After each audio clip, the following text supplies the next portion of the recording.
আসসালামু আলাইকুম। সবাই কেমন আছেন? আশা করছি ভালো আছেন। আপনাদের জন্য ছোট্ট একটি ভিডিও নিয়ে আসলাম। আমার হাতে যে ফোনটি দেখতে পাচ্ছেন এটা নোকিয়ার 3310 একটি ফোন। এই ফোনটির সমস্যা হচ্ছে চার্জ হয় না। চার্জে দিলে শুধুমাত্র নোকিয়া লেখা এসে দাঁড়িয়ে থাকে। তো এইটির সমস্যার জন্য আমি প্রথমে বুঝতে না পেরে চার্জিং পোর্ট চেঞ্জ করছি। আসলে এই প্রবলেমগুলো কিন্তু আপনার চার্জিং পোর্ট চেঞ্জ করলে হবে না। তারপরেও আমার চার্জিং পোর্টটা সন্দেহ ছিল। আমি চার্জিং পোর্টটা চেঞ্জ করে দেখি একই অবস্থা। তো পরবর্তীতে আমি ট্র্যাকিং করে যেটা জানতে পারি যে এই ফোনটার বিএসআই লাইনে প্রবলেম হলে এই ধরনের সমস্যা হয়।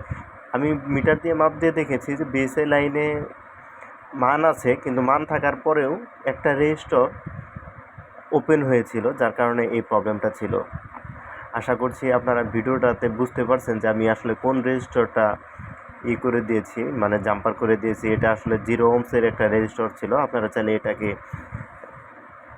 জাম্পার করে দিতে পারবেন। তো এখন দেখেন আমার ফোনটি কিন্তু সুন্দর চার্জ হচ্ছে। আগে কিন্তু নোকিয়া লেখা এসে শুধুমাত্র দাঁড়িয়ে থাকতো এবং চালু অবস্থায় চার্জ দিলে আপনার কখনোই দেখাইতো না যে চার্জ হচ্ছে, এরকম কোনো কিছু আসতো না। তো আলহামদুলিল্লাহ আমার ফোনটি সাকসেসফুলি ঠিক হয়ে গেছে। সবাই ভালো থাকবেন। আল্লাহ হাফেজ। আপনাদের জন্য যাতে নতুন নতুন এরকম ভিডিও নিয়ে আসতে পারি তার জন্য দোয়া করবেন। আসসালামু আলাইকুম।